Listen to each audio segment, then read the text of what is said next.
सिकंदर के आक्रमण के समय भारत में किस वंश का शासन था? किस वंश का? नंद वंश का शासन था। किस वंश का? तो यहां पर लड़ाई चल रही थी सिकंदर के साथ। यहां के राजा का नाम था पोरस। क्या नाम था? पोरस। पोरस के साथ सिकंदर की लड़ाई हुई 326 ईसा पूर्व। यह लड़ाई झेलम नदी के तट पर हुई थी। पोरस से जो लड़ाई हुई थी किस नदी के तट पर? जिसे हाइडेस्पीच का युद्ध भी कहते हैं। झेलम नदी को ही क्या कहते हैं? हाइडेस्पीच।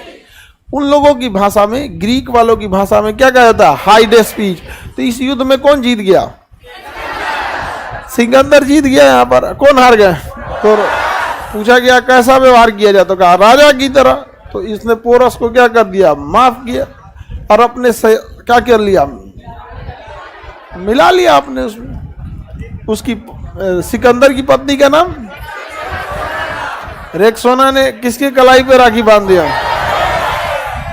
पोरस की कलाई पे राखी बांध दी। अब पोरस साथे लड़ना चालू किए यहाँ पर।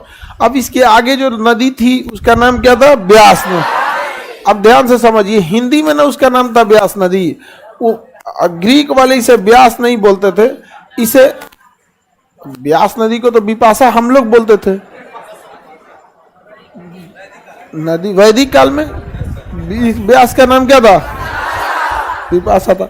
हाइफेनिया क्या बोला गया? वो लोग क्या बोलते थे? हाइफेनियम। हम लोग क्या बोलते हैं? और वो लोग हाइफेनिया। तो ग्रीक लोग इसे हाइफेनिया बोलते हैं, हम लोग इसे क्या कहते हैं? ब्यास। ब्यास नदी पार नहीं किया और यहां से उसकी सेना लौट गई। जब यहां से इसकी सेना लौटी तो नौसेना लेके गया नियारकस। नौसेना लेके कौन गया? नौसेना ले गया नियारकस। नियारकस देखिए, नौ से नौसेना, नौ से नियारकस। और थल सेना लेके गया सेल्यूकस। कौन गया? सेल्यूकस। एलेक्जेंडर निकेटर किसका नाम था? इसके गुरु जी का नाम था अरस्तु। गुरु का नाम अरस्तु। अरस्तु के गुरु? अरस्तु गुरु प्लेटो। प्लेटो के गुरु सुकरात। जहर दे के मारा गया था। किसे? सुकरात को मारा गया था। ये सब बहुत बहुत बड़े बड़े थिंकर, दार्शनिक थे ये लोग।